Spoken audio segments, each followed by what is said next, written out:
Assalomu alaykum hammaga. Siz yana o'z chiziqchakor 01 kanalidasiz. Bugungi videoda K-pop olamidagi eng muhim va eng qiziqarli yangiliklarni birgalikda ko'rib chiqamiz. O'tgan haftada Blackpink, BTS, Stray Kids, Twice, LE SSERAFIM va boshqa ko'plab guruhlar bilan bog'liq muhim voqealar yuz berdi. Xo'sh, o'zbek K-poperlar vaqtni boy bermay boshladik. Avvalo Blackpink muxlislari uchun ketma-ket quvonchli yangiliklar. Roza yaqinda bergan intervyuda Deadline jahon turniri yakunlangach, butun e'tiborni yangi yakkaxon albomini yozishga qaratishini ma'lum qildi. U shuningdek guruhning yana birlashgani haqida samimiy fikrlar bildirib, mashg'ulotlar boshlanishi bilan 10 yillik tajriba hali ham saqlanib qolganligini his qilganini aytdi. Rozaning so'zlariga ko'ra, har bir a'zoning yakkaxon faoliyati Blackpinkni yanada kuchliroq guruhga aylantirgan. Lisa esa rekordlar markazida bo'ldi. U yangi Ferrari avtomobilini namoyish qilib, muxlislar orasida katta shov-shuvlarga sabab bo'ldi. Ma'lumotlarga ko'ra, uning garajida 8 ta Ferrari va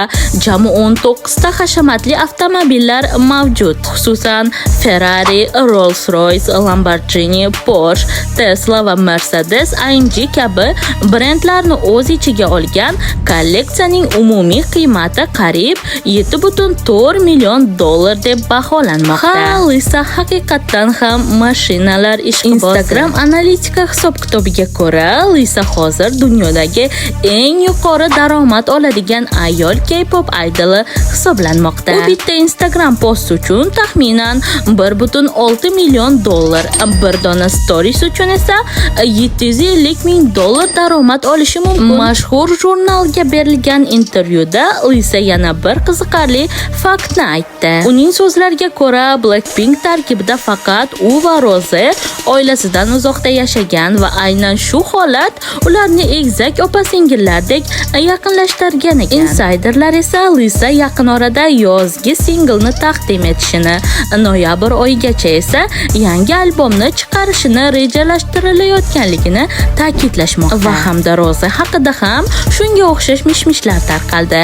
Ma'lumotlarga ko'ra, u ham yangi yakkaxon single ustida ishlamoqda. Bu orada Forbes jurnali Lisani 2026-yil iyun oyida dunyodagi eng mashhur ayol deb e'lon qildi. Umumiy reytingda esa u faqat futbol afsonasi Cristiano Ronaldodan keyingi ikkinchi o'rinni egalladi. JYP Entertainment hozirda guruh a'zolari bilan shartnomalarni uzaytirish bo'yicha muzokaralar olib borayotganligini rasman tasdiqladi. Shu bilan birga Changyeon aktyorlik faoliyatini boshlashi mumkinligi haqidagi xabarlar ham paydo bo'ldi. U Varo Entertainment vakillari bilan uchrashgani aytilmoqda.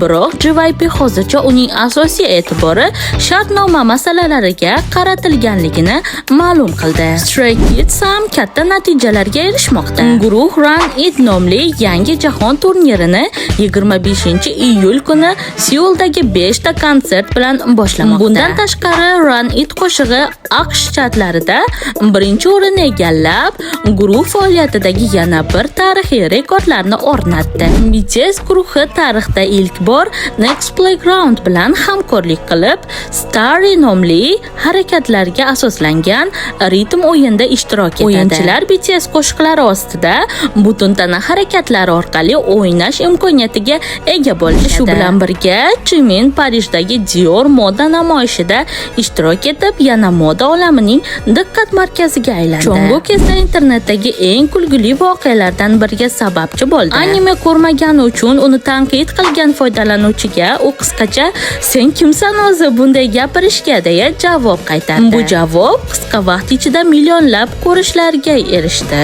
LE SSERAFIM ham ketma-ket rekordlar o'rnatmoqda. Ular Aylit va Ketsay bilan hamkorlikda chiqargan Iconic by Mistake qo'shig'i Billboard Hot 100 chartiga kirishga muvaffaq bo'ldi. Bundan tashqari guruh Spotify'da 21.1 million oylik tinglovchiga erishib, Blackpink'dan ortda qoldirdi va hozirgi paytda eng ko'p oylik tinglovchiga ega ayol K-pop guruhiga aylandi. Yana bir muhim xabar, Le Sserafim sentyabr oyida BlizzCon 2026-yilgi yopilish marosimining bosh ijrochisi sifatida sahnaga chiqadi. Horse to Horse a'zosi Joey esa guruhning Layman konsepsiyasi aespa bilan taqqoslanayotganligiga izoh berdi. Uning aytishicha, Horse to Horse'ning konsepsiyasi tetiklashtiruvchi va shirin kayfiyatni ifodalasa, aespa sovuq va kuchli energiyani aks ettiradi. aespa a'zosi Winter esa o'zining zotli kuchuk sotib olganligi haqidagi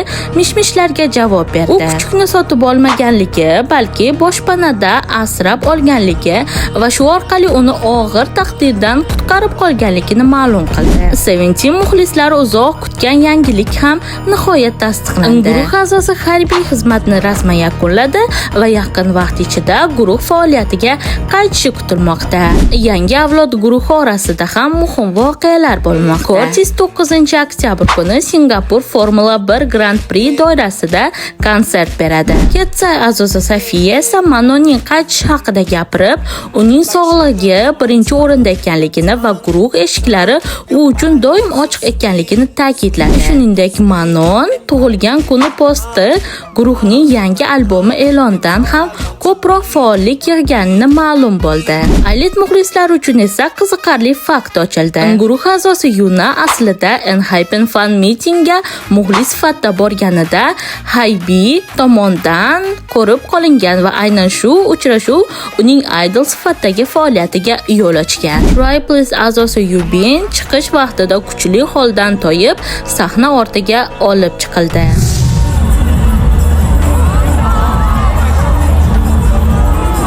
Muxlislar kompaniyadan san'atkorning salomatligiga yanada ko'proq e'tibor qaratishini so'rashmoqda. Baby Monster muxlislari kutgan yangilik ham rasman tasdiqlandi. Guruhning I Like It qo'shig'i uchun videoklip 6-iyul kuni taqdim etiladi. Yana bir muhim xabar, Oh My Girl guruhining kutilgan kambeki 2027-yilning birinchi yarmiga qoldirildi. Bu xabar muxlislarni biroz xafa qilgan bo'lsa-da, kompaniya guruh yanada puxta tayyorgarlik bilan qaytishini bildirgan. Bugungi K-pop olamidagi eng muhim yangiliklar mana shulardan iborat edi. Sizni eng ko'p hayratlantirgan yangilik qaysi bo'ldi? Sizni izohlarda yozib qoldiring. Agar video yoqqan bo'lsa, like bosishni va kanalga obuna bo'lishni unutmang. Bu @_kor01 kanali edi. Keyingi K-pop yangiliklarida ko'rishguncha. Ketkazgan vaqtlaringga rozi bo'linglar.